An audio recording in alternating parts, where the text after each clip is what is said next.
Young reporters over there. Hey, Sean. My daddy calling me. Call your dad, bro. Well, Coach, how you doing? you see what I'm We got doing? hot mics, too. What's up, Coach? I'm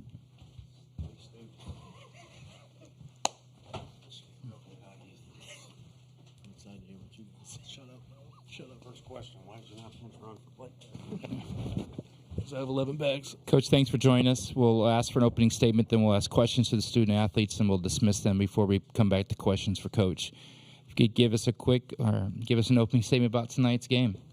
Yeah, I guess I've had time, but haven't taken time to think of what a good opening statement is. Obviously, both teams get a lot of credit for putting on a show for the fans. My understanding is the game prior to ours was like that too, and that's what this place is about, and it's why we get the crowds that we do here, and it's why this sport has grown into what it is. And there's a lot that could be dissected in the game, so we'll leave it up to your questions. Just the one thing that I haven't shared with the team, but I share with these guys is we hit BP early, and we had a lot of downtime in kind of a holding room or a makeshift locker room. And as we were getting ready to go out in the dugout, I was just kind of looking around the room and had a sense of comfort. Just because looking at the group of guys that we were about to go do battle with, felt pretty dang good about it. And I think we knew we were going to do battle with a very offensive team, as you saw. But you know, when you come here, it's Abbott a few years ago. He might have been the quickest to the big leagues out of that group. I don't know. It's hard to argue who the best pitcher is. And then the argument's a little easier with last year. It was Skeens. And then we finally figure out who we're facing today. And you look at the video and you look at the numbers. And Arnold can certainly make the case that he's the best pitcher in this thing. So we had a coaches meeting. And to quote Ace Ventura, why don't you cry about it, saddlebags? You know, you're going to have to beat somebody good. So our guys toughened up pretty good there. There was no game plan other than to compete, and they did a good job there. So. Okay, we'll open questions for the student athletes. First question right here. Clinton Yates, ESPN. Christian, I mean, heck of a night, second cycle ever. And for last time it happened was in the 50s. You know, what's your mindset in a situation like that in terms of what you felt, and what was that last day be like as well when you guys really needed it and you seemed locked in? Throughout the whole game, you know, the only mindset I have is to win. You know, get on base for my team, set the tone. You know, I have really good hitters behind me, so I just want to get on for them. So really, to be honest, didn't really know I did it. I was just so hyper-focused on, you know, winning and just that next task. And I guess talking about that last AB, you know, just want to fight. You know, down to my last strike there with 2 outs. Just want to fight. You know, it's a battle. Me versus him, mano a mano. And, you know, I guess I won that one. Here we're going to go right 1, 2, and 3. Jackson Reyes, the Omaha World Herald. Can you guys just talk about, you know, maintaining that belief throughout? You know, you guys were getting guys on base, but it wasn't really getting scored or runs across the board, and then you get to that 8th and 9th, and you guys come back and win it. I'll lead us off. You know, we talk about it, you know, all the time in the locker room, you know, in the dugout. You know, we believe in each other day in, day out, and we know that, you know, all we have to do is pass the torch to the next person. And I said it earlier, but the group out there, you know, we've played a lot of games together. So there's that certain comfort between us and knowing, you know, my brother has my back at all costs. So when you go out there and have that, you know, good things can happen, like tonight. Dylan and Blake, you want to chime in on that? I thought that was pretty good what Simo said. Well done.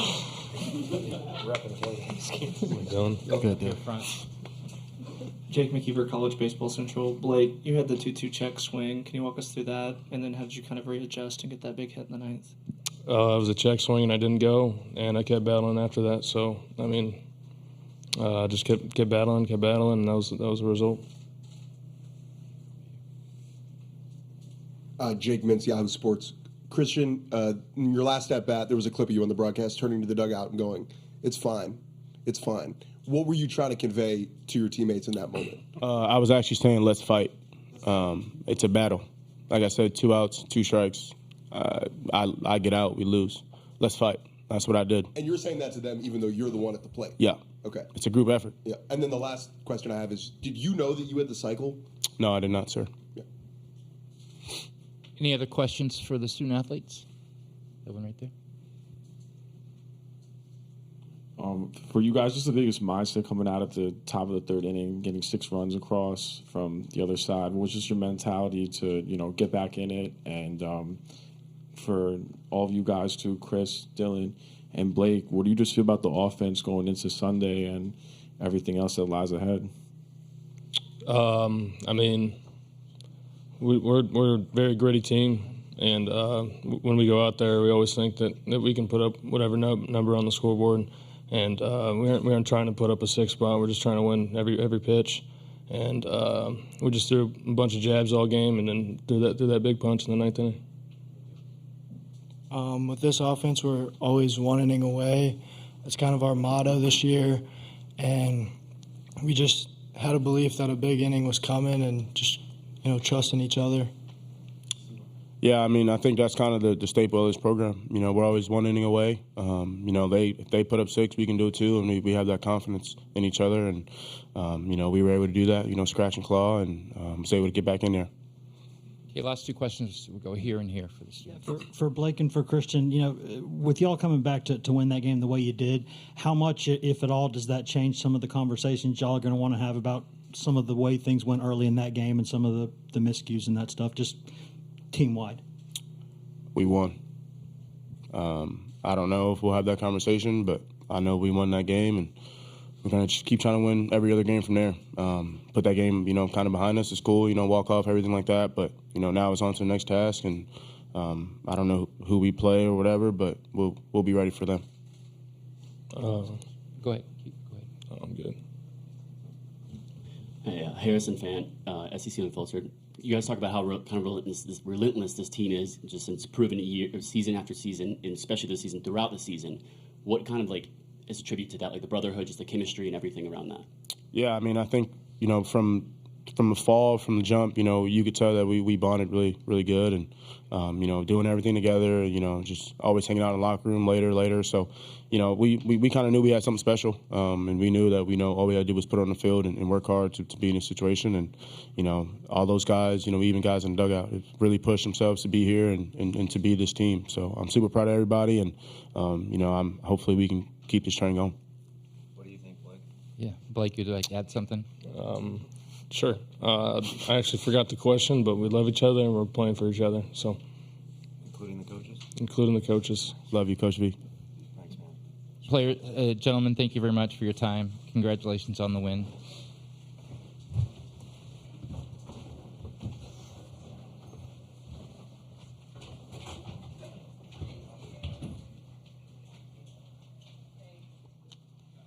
Okay, we're going to open questions for Coach right here. We'll start here right in front.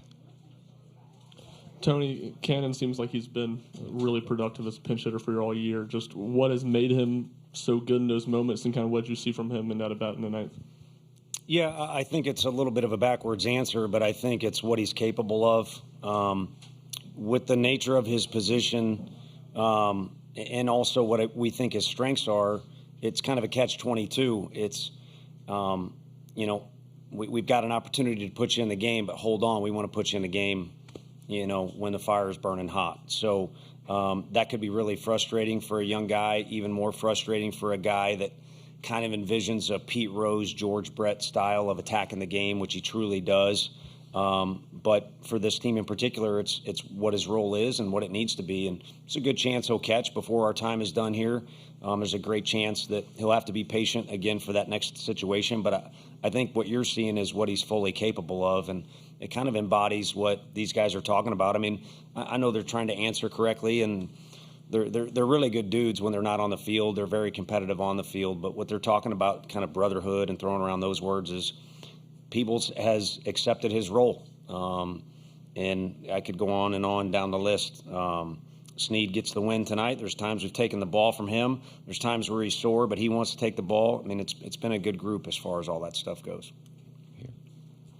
Lineup turned over, you have a runner on, and Christian and Blake are coming up in a 2-run game. What is that confidence level like for you? And as those counts go to full, is there a tension, or does the confidence outweigh that for you? See, I thought Simo was telling me to calm down. KT told me to calm down about 4 times. Had a bunch of dirt in my hands at one point. So I think I was the least composed out of that group. But I assure you that I was confident. We just talked about getting on base, and yeah, it's nice to turn over the lineup. And Christian Moore was a man on a mission tonight, so you'd like to see him get up to the plate. But honestly, in that situation, what the conversation is let's just make sure we get one base runner, and then I feel like our lineup is capable. I mean, tonight I don't think Cal had much to show for it, and then one of those regional or super regionals games, Cal almost kind of took over, and then we could go, each guy through the lineup and talk, similar fashion. We're gonna go 1, 2, 3. And back here. Colin Wilson with the Action Network. Tony, when you came out of the dugout in the top of the ninth, none of us knew why you did. Can you explain what happened? How'd you come out of the dugout? Just the balk call. Again, a lack of composure, but it kind of had some history to it. That was something that we saw earlier in the game. And to be honest with you, if you go back and watch the video, we've got other guys, in my opinion, that were guilty of it on our side too. And then, my feeling was it was arbitrarily called, out of the blue. And I haven't talked to those guys. Typically, the umpires will, give an infielder, hey, tell that guy he needs to stop. So maybe that was the case. Maybe they warned him, and he still didn't come completely set. But we felt like we were in a situation, especially with a runner at third, where that didn't take place. And, I guess just kind of a competitive situation. I mean, again, coming into the game with Arnold, you watch the video, you want 90 feet any way you can possibly get it. So just kind of a build up to that situation. But, it's what he did, and there was kind of calls that went back and forth for both teams. Jackson Reyes, the Omaha World Herald. So Chris leaves the game early in the first inning. Can you just talk about what you saw from your bullpen, and outside of that third inning, just their ability to be resilient on the mound? Yeah, that bothers me that he came out of the game that quick. It would have been interesting to see how things would have taken place if the first play was tricky. It's a different field. It's a gorgeous field, but it's a different field, and I don't know that I managed our practice time as well as I needed to yesterday. I mean, you don't get much time to get used to it, and they cut it. So it's not like our guys weren't focused. I promise you we coach, but it looked like we were disorientated in some of those situations. And Stom was throwing the ball very well. And as soon as I took one step out of the dugout, I'd have to look at the video. I forget what he said, some sort of phrase. I don't even think there was a cuss word in there, but he was as frustrated as I was that we had to take him out. But then each guy after that just kind of did what they had to do. I mean, those are more walks than you're typically going to see out of a Coach Anderson pitching staff. They're very dangerous in the lineup. There's some plays that we could have made behind them. All in all, it was a hot mess. But it's not going to be pretty. It doesn't have to be pretty this time of year. You just got to keep fighting. All the way in the back. Tony, you've talked about your first two teams that came to Omaha, and maybe those first two games not playing like themselves. Did you see that early on from No. this bunch, and what allowed this bunch to maybe overcome some early mistakes and pull out this type of win? No, I felt like pregame, we tried not to rush anything, probably the better way to do it. I've been guilty of doing that in the past. Like I said, we had some bonus time.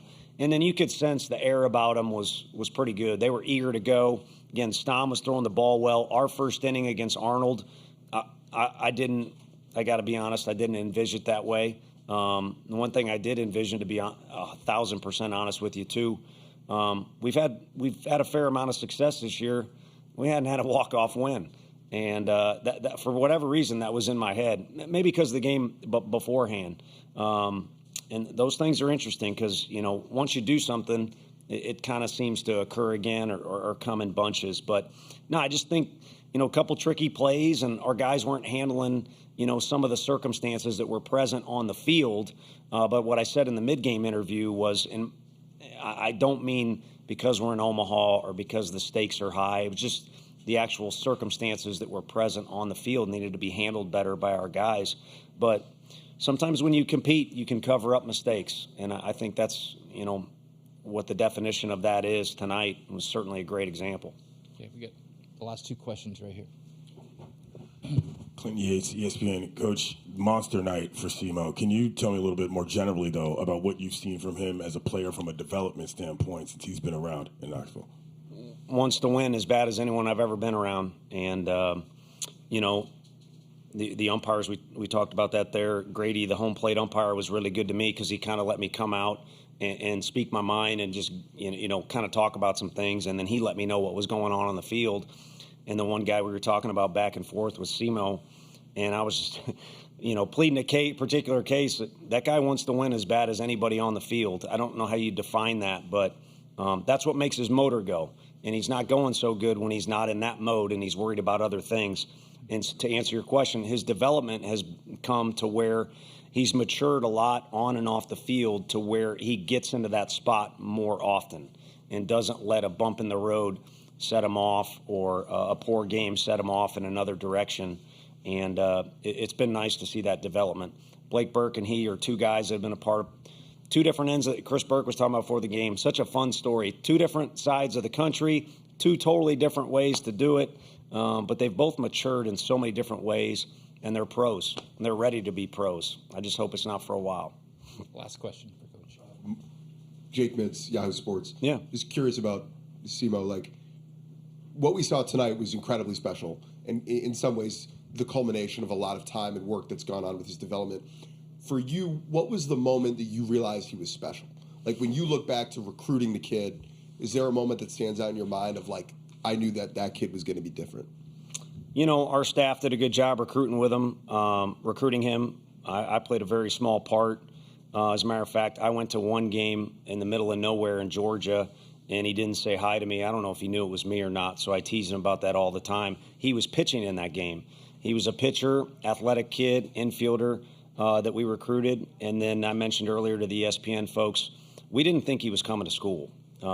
He had to turn down really good money in order to come. I was going to save this for later, but I think he's kind of battling a little bit of the reputation that people throw around right now from others that we dealt with 3 years ago. We had some concepts there that not a guy that says no to good money and come and wants to play team ball and things like that. And we knew right away once he was on campus we were wrong.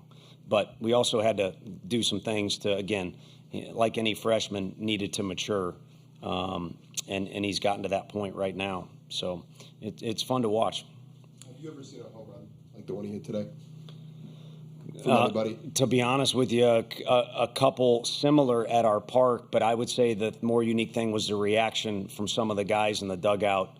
When you impress your teammates that way, where it's kind of like a Sean Kemp for old enough people in the room, like a Sean Kemp dunk, and you got everybody, on the bench going crazy. That was kind of the reaction in the dugout. Coach, congratulations on the victory, and thank you for your time. Thank you all. My favorite player of all time, number 40, baby. Sean Kemp.